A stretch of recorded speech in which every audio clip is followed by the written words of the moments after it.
जी अस्सलाम वालेकुम। बेटा जी हमारा बायोलॉजी का जो है वो चैप्टर नंबर 17 चल रहा है। अगर मैं उसको आपकी आसानी के लिए बोलूँ तो हमारी बायोलॉजी का ये जो है वो चैप्टर नंबर 3 है, ठीक है। बट बुक के अंदर जो मेंशन है वो चैप्टर नंबर 17 है।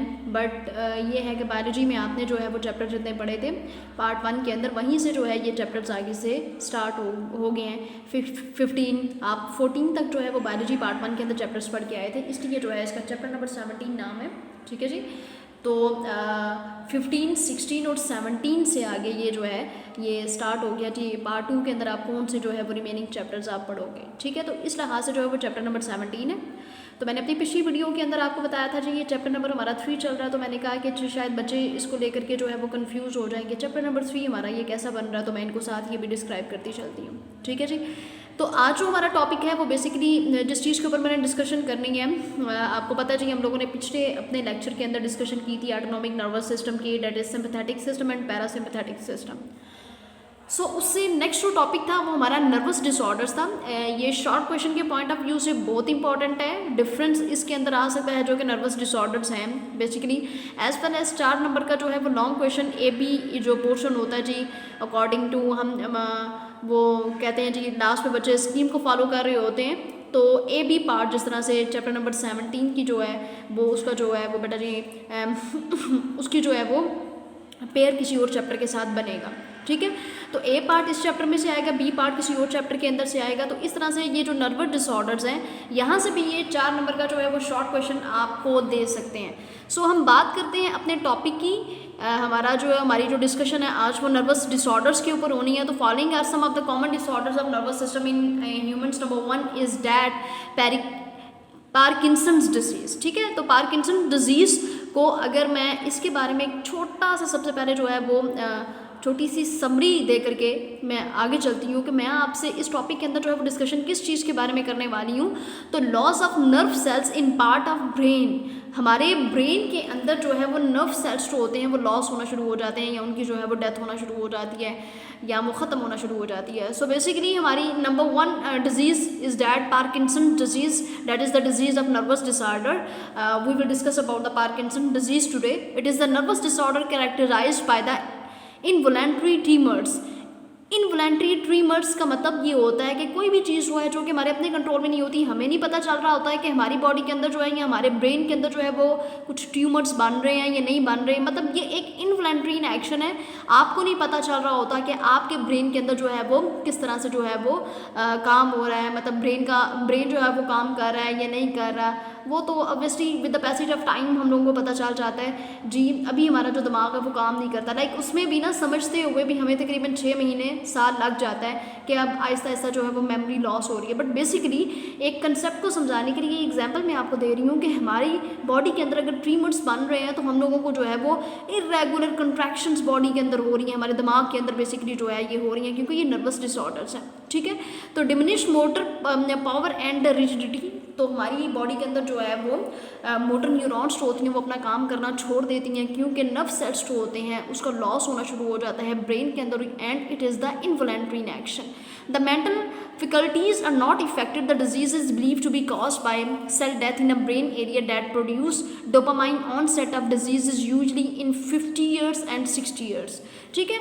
तो बेटा जी ये वाली जो डिजीज़ होती है बेसिकली जिसमें जो है वो ब्रेन के एरिया के अंदर जो है वो सेल की डेथ होना स्टार्ट हो जाती है क्योंकि वहाँ पे जो है और जब सेल की डेथ ज़्यादा सेल की जो है वो बॉडी के अंदर डेथ स्टार्ट हो जाती है तो देन बेटा जी जो है वो डोपामाइन की जो है वो डोपामाइन ऑन सेट हो जाता है। मतलब वहाँ पे ज़्यादा ही जो है वो रिलीज होना शुरू हो जाता है और ये जो कंडीशन है वो बेसिकली 50 ईयर से 60 ईयर के लोगों के अंदर ज़्यादा होती है। The disease is slowly progressive, the patient में लिव फॉर मैनी ईयर्स। तो ऐसा इंसान जो है वो काफ़ी साल तक जो है वो ज़िंदा भी रह सकता है। बट बेसिकली आज जिस एक डिज़ीज़ के ऊपर मैं बात कर रही हूँ आपके साथ, ये रेशा और ये हम कहते हैं रशा आ गया है या कपकपी जो होती है वो तारी होना शुरू हो जाती है, ठीक है। तो बेसिकली ये जो है मोस्टली जो है जो कि ये प्रीवियस जितने भी सर्वेज हुए थे उसके अंदर ये जो डिजीज़ थी वो 50 ईयर्स और 60 ईयर के जो लोग थे उनके अंदर ज़्यादा नजर आई थी। The disease is slowly progressive, the patient में लिव फॉर मैनी ईयर्स, बहुत साल तक जो है वो पेशेंट रह सकता है। द डिजीज में रिजल्ट बाय हेड ट्रॉमा, इसके अंदर जो है वो हेड के अंदर जो है वो ट्रॉमा हो जाता है, हेड की जो चोट वगैरह भी होती है, ठीक है, दिमाग सही तरीके से काम नहीं कर रहा होता है। इफेक्टिव ड्रग्स जो होते हैं वो अवेलेबल होते हैं इस डिजीज़ का जो है वो इलाज करने के लिए, ठीक है। तो हम जो एक इफेक्टिव ड्रग है, एक अक्रिंग प्रोटीन है जो कि हमें मार्केट के अंदर जो है वो अवेलेबल है, ग्लीलियल सेल लाइन, ठीक है, जिसको हम न्यूरोट्रॉफिक फैक्टर जो है वो हम कहते हैं। वो बेसिकली जो है वो हमारी बॉडी के अंदर डोपामाइन को जो है वो उसको बूस्ट अप करती है, ठीक है। और जब उसको जो है वो लैब्स वगैरह के अंदर डिलीवर किया जाता है, सबसे पहले साइंटिस्ट ने इस डिजीज़ को जो था वो उसको ये जो ह्यूमन बींग्स के ऊपर लागू करने से पहले, मतलब उसके ट्रीटमेंट से पहले, उन्होंने जो इसको लैब के अंदर चेक किया था वो रैट्स और मंकीज़ के ऊपर जो है इसको एक्सपेरिमेंट करके देखा गया था कि क्या अगर रैट्स और मंकीज़ का जब हमने इन डिजीज़ का जब अप्लाई किया, हमने जो है जब हमने एंटीबायोटिक्स जो यूज़ की थी, हम लोगों ने जब वैक्सीन्स वगैरह बनाई थी, तो वो सबसे पहले हमने मंकीज़ के ऊपर और रैट्स वगैरह के ऊपर हमने उसको अप्लाई करके देखा था कि अगर वो सर्वाइव कर जाएंगे, अगर वो अलाइव रहेंगे, तो देन डेफिनेटली ह्यूमन बींग्स भी जो होंगे वो भी अलाइव रह सकते हैं। तो देन हम लोगों ने सबसे पहले जब वो लैब्स के अंदर जो है जब इसको हम लोगों ने किया, तो हमने इसको अप्लाई सबसे पहले रैट्स और मंकीज़ के ऊपर किया था, ठीक है। तो जब हमने देखा कि रैट्स और मंकीज़ जो हैं वो इसकी वजह से जो होते, जब हम ग्लीलियल सेल लाइन न्यूरोट्रॉफिक फैक्टर को जब हम अप्लाई कर रहे थे कि अगर तो ये लाइव हो गए तो देन ह्यूमन बींग्स भी बच जाएंगे, तो इसी तरह से जब वो लाइव करके तो हमें पता चल गया कि इन नियर फ्यूचर हम लोग जो है वो ह्यूमन बींग्स के ट्रीटमेंट के लिए भी अगर इस चीज़ को यूज़ करते हैं, that is glial cell line neurotrophic factor, तो देन इस चीज़ का हम इलाज कर सकते हैं ह्यूमन बींग्स के ऊपर भी। तो बेटा जी ये कॉमन सेंस की बात है, हम अगर कोई वैक्सीन बना रहे हैं, फॉर एग्जांपल अभी ये जो है वो कोरोना का टाइम चल रहा है, स्टिल अभी भी जो है वो स्कूल्स वगैरह और कॉलेजेस वगैरह जो है वो इस वजह से ऑफ हो चुके हैं, एज वेल एज यूनिवर्सिटीज़ भी बंद है कि कोरोना का जो है वो काफ़ी ज़्यादा जो है वो बेटा जी टाइम आया हुआ है, ठीक है। एक वायरस है, ये इस तरह का वायरस है जो कि हमारी हवा के अंदर है, वो वायरस इतनी जल्दी ख़त्म होने वाला नहीं है। डिजीज़ होती है तो वो डिजीज़ तो जल्दी ख़त्म हो जाती है, बट जो कोविड-19 जो भी वायरस होता है वो बेसिकली हमारे इस आबहवा के अंदर होता है, ठीक है, और वायरस इतनी जल्दी ख़त्म नहीं होता है। एंड यू नो के प्रीवियस ईयर से ये वायरस चल रहा है और अभी 2021 में भी इस वायरस का जो है वो ख़ात्मा हम नहीं कर सके, लेकिन उसकी वैक्सीन्स तो हम लोगों ने बना ली है, लेकिन उस वैक्सीन्स को भी हमने डायरेक्टली जो है वो ह्यूमन बींग्स के ऊपर अप्लाई नहीं था किया। उससे पहले भी हम लोगों ने इसी तरह से, जिस तरह से ये वैक्सीन आए और ये वैक्सीन का हमने अप्लाई किया सबसे पहले रैट्स और मंकीज़ के ऊपर, तो अगर रैट्स और मंकीज़ जो हैं अगर वो बच जाते हैं, तो इसी तरह से हम कोई भी वैक्सीन जो है वो ह्यूमन बींग्स के लिए जो है वो हम उसकी बॉडी के ऊपर उसको अप्लाई करते हैं, क्योंकि हमें पता चल जाता है कि ह्यूमन बींग्स इससे बच जाएंगे या नहीं बचेंगे। सो बेसिकली पार्किंसन डिजीज़ जो कि मैं आपके साथ जो डिस्कशन कर रही थी वो ये था कि हमारे ब्रेन के अंदर जो ये नर्व सेल्स होते हैं वो जो लॉस हो जाते हैं, तो वो क्यों लॉस होते हैं, या जब वो लॉस हो जाते हैं कि कौन सी जो है ह्यूमन बींग्स हैं, कौन सी एज के ह्यूमन बींग्स हैं, कौन सी एज है जिसके अंदर जो है ये ज़्यादा डिजीज़ पाई जाती है और इसका जो है वो ट्रीटमेंट क्या है, ठीक है जी। तो अब बेटा जी सेकंड जो हमारी डिजीज़ है वो सेकंड हमारी डिजीज़ जो है वो बेसिकली एपिलेप्सी है। तो एपिलेप्सी की जब हम बात करेंगे तो it is the one of the convulsive disorders, ठीक है। तो ये बेसिकली कन्वल्सिव डिसऑर्डर जो है ये एक बेहोशी वाला, मतलब जिसमें दौरे पड़ते हैं। अब एपिलेप्सी आजकल जो है वो छोटे बच्चों को भी हो रही है, जिसको हम मिर्गी पड़ना कहते हैं, ठीक है। तो मेरे पास एक बच्ची है, तो बेटा जी वो भी 9th क्लास की बच्ची है, तो 9th क्लास के में ही उसको जो है वो मिर्गी के दौरे पड़ते हैं। और इवन तो उसकी जो उसकी जो वालदा मोहतरमा है उन्होंने भी ये कहा कि इसको जो है ये दौरे जो थे ये काफ़ी सालों से पड़ रहे हैं। तो मेरे पास जब वो 9th क्लास में आई तो स्टिल उसको जो है ये भी प्रॉब्लम है। तो ये देखें जी ये एपिलेप्सी जो है हम ये नहीं कह सकते कि 50 या 60 या उससे अगर हम अबव एज की बात करेंगे तो एपिलेप्सी जो है वो तब स्टार्ट होगी। ये आजकल तो छोटे बच्चों को भी एपिलेप्सी जो है ये मिर्गी पड़ने वाली जो बीमारी है ये है उनमें। सो ये एक ऐसी बीमारी है जिसमें कन्वल्सिव डिसऑर्डर्स मतलब बेहोशी हो जाती है, इंसान को दौड़े उसको पड़ते हैं, फिर उसमें जो है वो मोटर उसकी बॉडी के अंदर जो है वो जिसकी सिम्टम्स ये हैं कि बॉडी के अंदर जो है ऑटोनॉमिक नेचर, इमोशनल डिस्टर्बेंस बहुत ज़्यादा हो जाती है, मोटर और सेंसरी न्यूरॉन्स होती हैं वो सही तरीके से काम नहीं कर रही होती, ठीक है। और इंसान जो है वो मेंटली भी बहुत ज़्यादा डिस्टर्ब रहता है, उसको किसी भी टाइम जो है अगर वो हल्की सी भी टेंशन लेता है तो उसको जो है ये दौरे वगैरह पड़ना शुरू हो जाते हैं, ठीक है। तो ऐसे बंदों को जो है वो इन प्रॉब्लम से, टेंशन वगैरह से जो है वो दूर रखा जाता है। Then these changes are believe to be the secondary to the sudden alterations in brain function. तो बेटा जी इसका सबसे बड़ा जो है वो काम ये है, इसका जो सबसे बड़ा सबब ये है कि बॉडी के अंदर जो ब्रेन के जो फंक्शंस होते हैं उनके अंदर ऑल्टरेशंस आ जाती है कि मतलब चेंज होना शुरू हो जाते हैं। Associated with excessive rapid electric onset suggest organic disease in some patients emotional disturbances play a significant trigger role, ठीक है। तो बेटा जी ये अब देखिए जी आपकी बुक के अंदर जो है वो एक एज बताई गई है डेट इज़ 30, ठीक है। तो अब जो है ये बेसिकली बिफोर 30, अब ना सिर्फ बिफोर 30 बल्कि 13, 14, 12 ईयर्स के बच्चों को भी जो है वो एपिलेप्सी के वो बच्चे जो हैं वो शिकार हैं, ठीक है। उसके बाद in some patients emotional disturbances play a significant trigger role. अब इसमें जो है बेटा जी हम इसको कैसे हम लोग जो है इसको डॉक्टर्स भी क्या करते हैं ऑर्गेनिक ये एक उन्होंने कहा जी ये सुजेस्ट करते हैं ऑर्गेनिक ये एक डिजीज़ है जिसकी वजह से जो है वो हमारी बॉडी के जो ऑर्गन्स होते हैं वो डैमेज हो चुके हुए हैं। इसके लिए इलेक्ट्रोसिनोग्राफी जो है वो लैब्स के अंदर जो है बेटा जी परफॉर्म की जाती है पेशेंट्स के ऊपर, मतलब उसके जो है वो एपिलेप्सी का जो है वो इलाज करने के लिए। The most common test is the study of epilepsy, ठीक है। ये एक कॉमन वो टेस्ट है, आपने ये याद रखना है बेटा जी, ये एक MCQs है। अगर ये MCQs में आपसे पूछा जाता है कि कौन सा कॉमन टेस्ट है जो कि एपिलेप्सी के मरीज़ों की स्टडी करने के लिए जो है वो किया जाता है, तो इलेक्ट्रोसिनोफेलोग्राफी जो है वो एक इम्पॉर्टेंट टेस्ट है जो कि एपिलेप्सी का जो है वो बेटा जी टेस्ट करने के लिए इस्तेमाल किया जाता है। तो देन एंटी कन्वल्सेंट ड्रग्स होते हैं वो इसके लिए यूज़ किए जाते हैं। अल्कोहल, ऐसे लोग जिनको मिर्गी पड़ती है उनको जो है ये मना किया जाता है कि आपने जो है वो अल्कोहल का इस्तेमाल नहीं करना, ठीक है। उनको कहा जाता है जी आपने जो लोग जो कि सफ़र होते हैं वो बहुत ज़्यादा ड्रग्स का इस्तेमाल करते हैं, वो अल्कोहल का बहुत ज़्यादा इस्तेमाल करते हैं, तो उनको ये कहा जाता है जी आप अल्कोहल को के ज़्यादा इस्तेमाल से जो है वो अवॉइड करें क्योंकि आप जो है वो एपिलेप्सी के पेशेंट हैं। तो इस तरह से जो है क्योंकि ऑलरेडी आपके ब्रेन के अंदर जो है वो ऑल्टरनेशंस वाला जो है वो प्रोसेस हो चुका हुआ है, आपके ब्रेन के जो फंक्शन है वो चेंज हो गए हुए हैं, दिमाग काम नहीं कर रहा, किसी भी टाइम जो है वो हल्की सी टेंशन लेंगे तो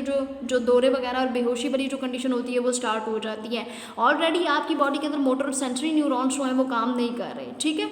तो बेटा जी ये एक काफ़ी स्वेयर किस्म की जो होती है वो कंडीशन होती है। इवन दो एपिलेप्सी की कंडीशन में जब ये दौरा पड़ता है तो ये स्वेयर किस्म का दौरा होता है, इसमें आंखें जो होती हैं वो भी थोड़ी सी टेढ़ी हो जाती हैं, ठीक है। तो ये एक स्फीयर किस्म की कंडीशन होती है।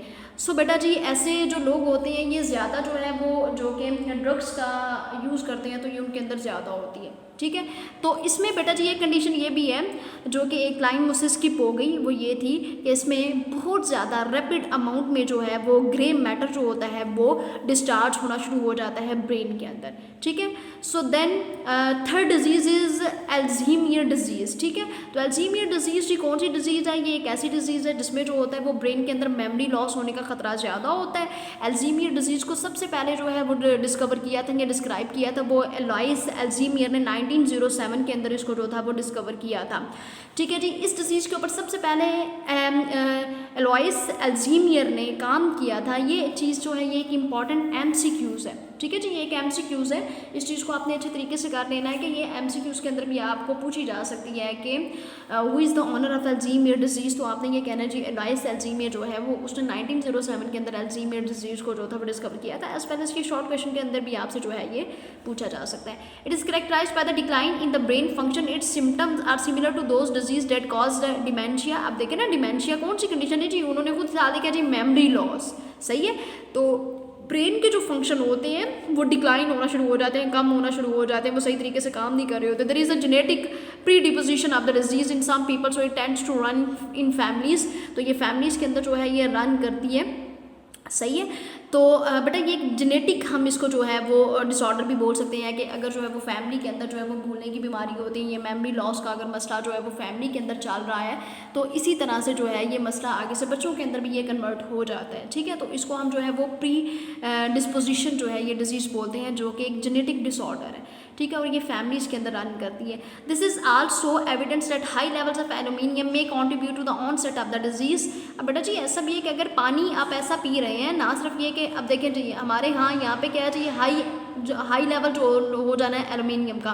अब बहुत सी मेटल स्टोर के फैक्ट्रीज़ के अंदर बनाई जाती हैं, उन फैक्ट्रीज़ के अंदर बनाने के बाद उन मेटल्स को जो है वो विदाउट फिल्ट्रेशन उनको जो है वो बहा दिया जाता है, पानी के अंदर बहा दिया जाता है। तो हम लोग वो फिल्ट्रेशन का प्रोसेस नहीं कर रहे और वही जो गंदा पानी है हम लोग पीते हैं, हम उसका यूज़ करते हैं, ठीक है। और हमारी बॉडी के अंदर भी उसका जो है वो एक बैड इफेक्ट क्या होता है कि हमारी बॉडी के अंदर जो है वो उसका एल्यूमिनियम का जो लेवल होता है वो हाई हो जाता है, और जिसकी वजह से उसका बैड इफेक्ट होता है वो हमारे ब्रेन के अंदर जो है वो अल्टरेशन स्टार्ट हो जाती है ब्रेन के फंक्शंस के अंदर। There is also decline in brain function with age, ठीक है। तो with the passage of time या जिस तरह से अब ये एक तो बेटा ये जो है आजकल तो इसके बेशुमार जो है वो इसकी वजूहत है। लाइक अगर मैं बात करूँ तो ना सिर्फ ये कि एल्यूमिनियम का जो है ये लेवल हाई होता है, बल्कि अगर हम मोबाइल का ओवर यूज़ बहुत ज़्यादा करते हैं तो देन उसकी भी रेडिएशंस होती हैं, वो हमारे ब्रेन को इफ़ेक्ट करती हैं, बैडली इफ़ेक्ट करती हैं, ठीक है। और फिर सर का वो साइड जिस तरफ जो है वो मोबाइल पड़ा हुआ होता है तो उसकी रेडिएशंस भी आपके ब्रेन के फंक्शन को चेंज कर देती हैं। इवन दो ये जो बीमारियां मैंने आज आपके साथ ये नर्वस डिसऑर्डर्स मैंने loss of nerve cells in part of brain, this disease is known as Parkinson disease, then epilepsy, Alzheimer disease और पार्किंसन डिजीज़ का आपस में बड़ा जो है वो एक ताल्लुक है। अब ताल्लुक जो मैं आपको बताने लगी हूँ एक ये पॉइंट बहुत इंपॉर्टेंट है जो कि अभी मैं डिस्कस आपके साथ करने लगी हूँ, वो ये कि अगर हम मोबाइल फ़ोन का बहुत ज़्यादा ओवर यूज़ करते हैं तो देन उसकी रेडिएशंस हमारे दिमाग को जो है वो बैडली इफेक्ट करती हैं, ठीक है। सो बेटा जी ये मोबाइल फ़ोन का कम जो है वो इस्तेमाल करना चाहिए ताकि हम अपने दुश्मन खुद बन रहे हैं और हमारी अपनी जो है वो एक्टिविटीज़ है। अब ये जो है वो आसमानों से देखिए, अब ये तमाम जो है ये पहले लोगों को नहीं थी हुआ करती जब तक ये जो मोबाइल फ़ोन्स नहीं थे ये वो। अब हमारी मेमोरी लॉस भी जो है वो इस वजह से हो रही with the passage of time. अब मेमोरी लॉस होने का एक और ये जो है बेटा जी प्रॉब्लम ये है कि हम लोगों की डाइट वैसी नहीं है, डाइट अच्छी नहीं है। डाइट अच्छी ना होने की वजह से जो है वो हमें हमारी मेमोरी जो होती है वो लॉस होना शुरू हो जाती है, ठीक है। तो डाइट का अच्छा होना ज़रूरी है। फिर इस तरह से मोबाइल का ओवर यूज़ नहीं करना चाहिए। इस तरह से जो बाकी आपकी बुक के अंदर जो है ये शॉर्ट क्वेश्चन लिखा हुआ है इसका आंसर आपने एज इट एज वैसे ही लिखना करके पेपर के अंदर आपसे पूछा जाता है, ठीक है। अगर आप एक्स्ट्रा भी लिख देंगे तो एक्स्ट्रा लिखने से कोई प्रॉब्लम नहीं होती, बस बेटा जी ये होता है कि एक्स्ट्रा नंबर आपको मिल जाते हैं या एक अच्छा इम्पैक्ट जो है वो टीचर को मिल जाता है। मतलब 2 में से 2 नंबर है तो वो 2 में से 2 ही आपको पूरे मिल जाएंगे। एक्स्ट्रा से मुराद ये है कि अगर उस बंदे ने काटना है 1 नंबर देना है तो अगर आप थोड़ा सा अपने से उसका टच देते हो, जो कि अभी प्रॉब्लम्स जो है वो फेस करना पड़ रही हैं, तो बेटा जी ये इस वजह से ये है कि आपको पूरे नंबर मिल जाएंगे। अब ये इस तरह से मैंने आपको क्वेश्चन स्टार्ट करने से पहले ही बता दिया जी, ये क्वेश्चन आपको 4 नंबर का भी आ सकता है या इसके अंदर जो है वो मेनली डिफरेंस भी आ सकता है। तो पार्किंसन डिजीज़ या एपिलेप्सी के अंदर डिफरेंस आ सकता है या एपिलेप्सी और अल्जीमियर डिजीज़ के ऊपर जो है ये डिफरेंस आ सकता है। बेटा जी इसको अच्छे तरीके से कर लीजिएगा। नर्वस डिसऑर्डर्स बहुत इंपॉर्टेंट है, इसमें कुछ ना कुछ ज़रूर आने के MCQs आ सकते हैं, शॉर्ट क्वेश्चन आ सकते हैं या लॉन्ग क्वेश्चन के पॉइंट ऑफ व्यू से ये आ सकता है। तो बेटा जी दुआओं में याद रखिएगा। अल्लाह ताला आपका और मेरा हामी नासिर हो। फी अमानिल्लाह। वीडियो पसंद आई तो लाइक करें, अपनी राय कमेंट करें। ऐसे ही मजीद वीडियोस के लिए हमारा चैनल सब्सक्राइब करें और बेल का आइकन दबाएं ताकि आपको हर वीडियो का नोटिफिकेशन मिलता रहे।